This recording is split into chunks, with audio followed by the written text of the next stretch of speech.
welcome to my vlog. My name is Ashley Achanza Velasco and I live in Caravan, Sud Oriental, Mindoro.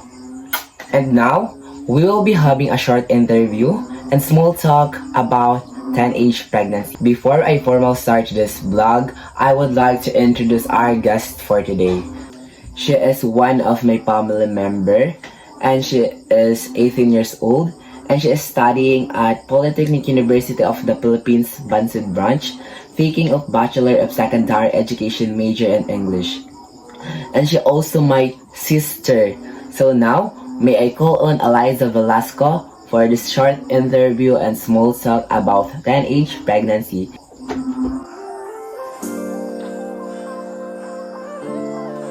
Yay! Welcome to my vlog. Ayan. And before I ask her some question about 10age pregnancy, I want to ask her first, of course, if she is okay or she is have a problem about her life. So, now, how are you na ate? Stress from your homeworks. Why are you stressed from your homework? Maybe because I'm not used to it. Like in my senior high school, and now I'm to college, so We're going to proceed our short interview and small talk. So the first question is, are you familiar to 10age pregnancy? yes, because this is the common causes of puberty. The second question, what are the common causes of teenage pregnancy? First, lack of sexual education. Yes. Then contraceptive failure or non-use of contraceptive services. Yes. So that is.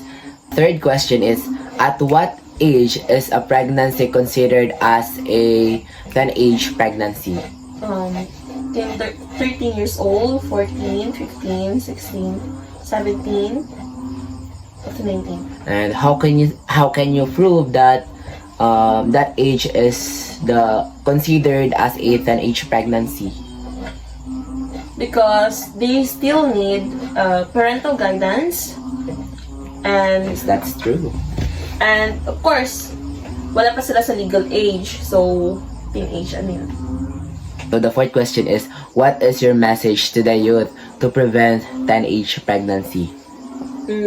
If you are in that situation right now, you can tell it to your trusted teacher or someone who you can rely on, and be open-minded to the community you belong. Yes, of course. Like, kung ano nila nga yung situation ng mga teenage pregnancy, kung gusto mo maranasan yon, nasa sayo na yon. Pero, syempre, sino bang gugustuhin na maging maagang buntis, di ba? So, para maiwasan yon, you can educate yourself through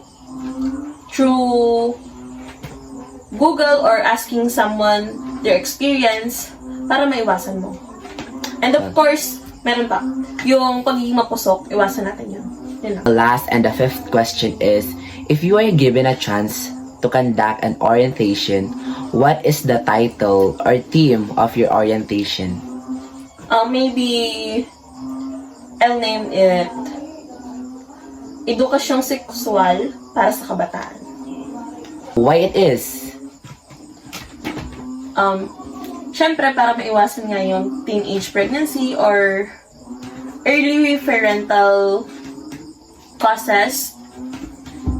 Kasi as a teenager, ayoko rin namang madadagdagan pa mismo yung mga maagang nabubuntis, ang maagang nagiging isang magulang na dapat ini-enjoy pa or nag-explore pa.